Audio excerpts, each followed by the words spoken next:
My dear students and all my dear viewers, you all are welcome here. Particularly today, we are going to describe one of the best poems of ISC literature, and the name of the poem is The Dolphins. The Dolphins is included in both syllabus of class 11 and 12, so this is common for everyone. The Dolphins is very interesting poem, and it has been written by Carroll and Duffy. Carroll and Duffy, so far as the introduction of the poetess is concerned, actually she is alive and she is the professor of contemporary poetry at Manchester Metropolitan University. She is a Scottish lady, and fortunately she was given as the Poet Laureate title by Britain.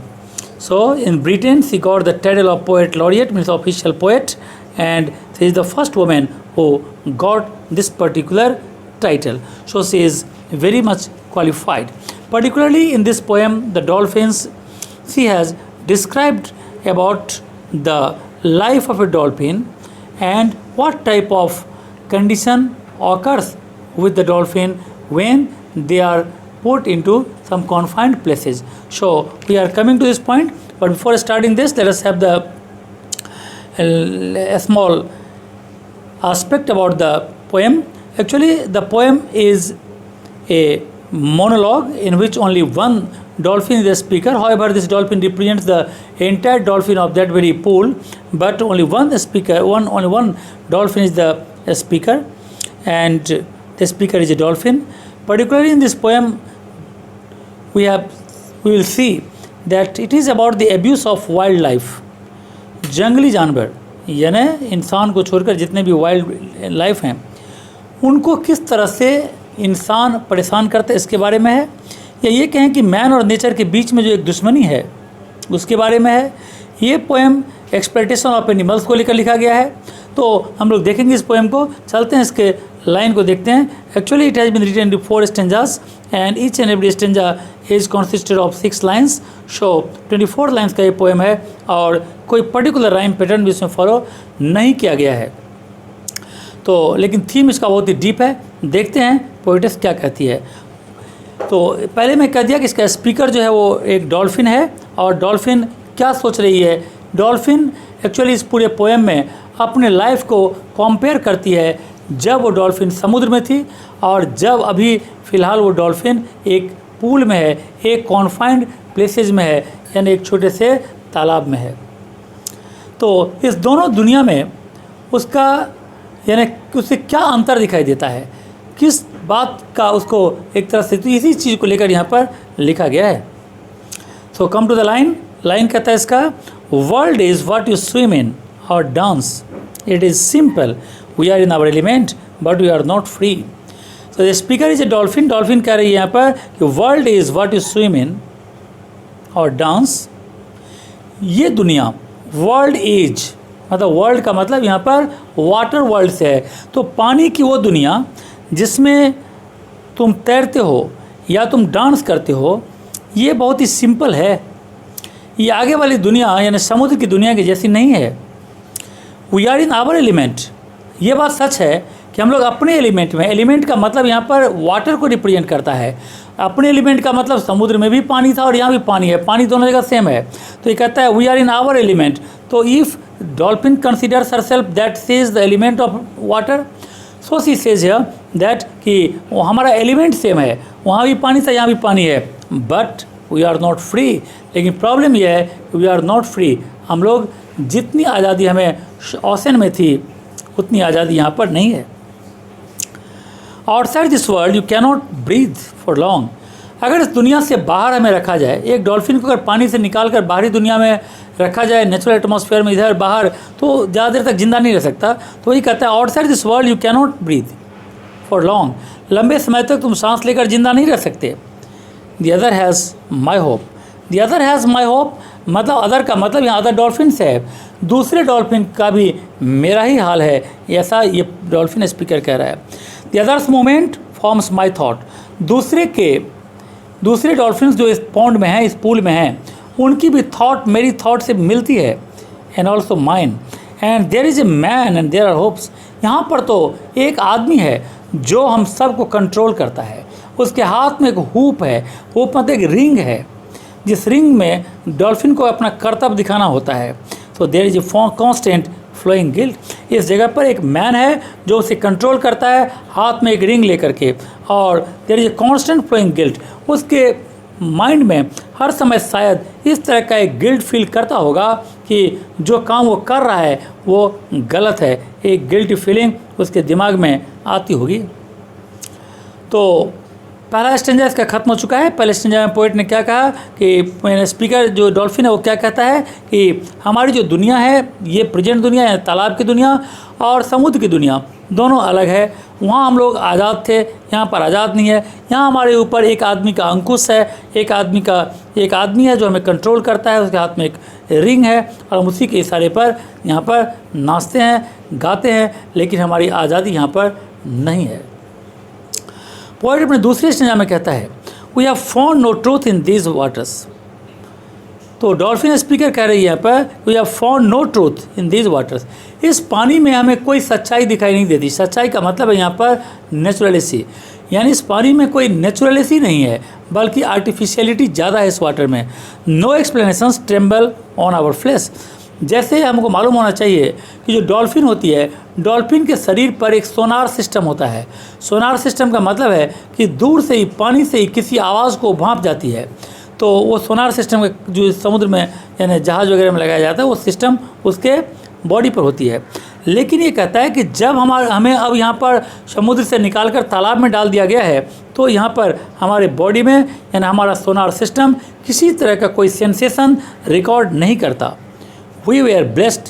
हम लोग बड़े खुश थे हम लोग। कहाँ पर? समुद्र में। And now we are not blessed. लेकिन हम लोग अभी खुश नहीं हैं। After travelling such space for days, after travelling such space का मतलब है लिमिटेड एरिया। इसी लिमिटेड एरिया में ट्रेवलिंग करते करते करते कई दिनों तक वी बिगैन टू ट्रांसलेट। हम लोग क्या हो जाते हैं, एक तरह से यानी हम बोर हो जाते हैं, और एक तरह से हमारा जो सेंस है वो भी यानी सेंस थोड़ा थोड़ा हम लोग यहाँ पर समझना शुरू करते हैं कई दिनों तक इसी कॉन्फाइंड प्लेस में वॉकिंग करते करते। द सेम स्पेस ऑलवेज, एक ही स्पेस हर दिन है, हर दिन उतनी ही जगह में घूमना है, तो ये बहुत ही बोरिंग है। And above it is the man, और इसके ऊपर से कंट्रोल करने वाला एक मैन है। तो यहाँ पर फिर उसने कंपेयर कर दिया कि वहाँ पर हम आज़ाद थे, यहाँ पर मैन कंट्रोल करता है। वहाँ पर इनफाइनाइट लेंथ था समुद्र में जहाँ हम घूम सकते थे, यहाँ पर एक लिमिटेड एरिया है जहाँ पर हम घूमते हैं, वो बहुत ही प्लीजिंग था, ये बहुत ही बोरिंग है। तो वहाँ पर सोनार सिस्टम काम करता था, यहाँ पर सोनार सिस्टम जो है काम नहीं करता है। तो कई कंपेरिजन करके उन्होंने यहाँ पर बताया इस यानी डॉल्फिन ने कि वहाँ का लाइफ और यहाँ के लाइफ में काफ़ी अंतर है। अब तीसरे स्टेज में चलते हैं। Now we are no longer blessed. यहाँ पर इस दुनिया में हम लोग खुश नहीं हैं। For the world will not depend to dream in, क्योंकि ये दुनिया इतनी बड़ी नहीं है जहाँ पर हम सपना देख सकें। यहाँ पर सपने देखने का कोई स्कोप ही नहीं है। इस दुनिया में, इतनी छोटी सी दुनिया में इंसान सपना देखे तो देखे कैसे। Other knows and out of love reflects be for myself we see our silver skin flash by like memory of somewhere else. The other knows, यहाँ पर अदर का नोज का मतलब यहाँ पर कि दूसरे जो डॉल्फिन्स हैं वो भी इस बात को जानते हैं। And out of love reflects in me for my self, और उनकी सोच मेरे माइंड में रिफ्लेक्ट हो रही है, इसीलिए मैं सबको रिप्रेजेंट करके ही बोल रहा हूँ, ऐसा कहता है ये डॉल्फिन। वो सी आवर सिल्वर स्किन, हम देखते हैं कि हमारा जो सिल्वर स्किन है, सिल्वर स्किन का मतलब होता है यहाँ पर कि जो डॉल्फिन का जो यानी बॉडी है वो सिल्वरी होता है, और ये एक तरह से बहुत ही यानी चमकता है, ख़ास तौर पर जब सनलाइट उसके ऊपर पड़ता है तो उस पर उसकी चमक और भी बढ़ जाती है। तो silver skin flash by like memory of somewhere else.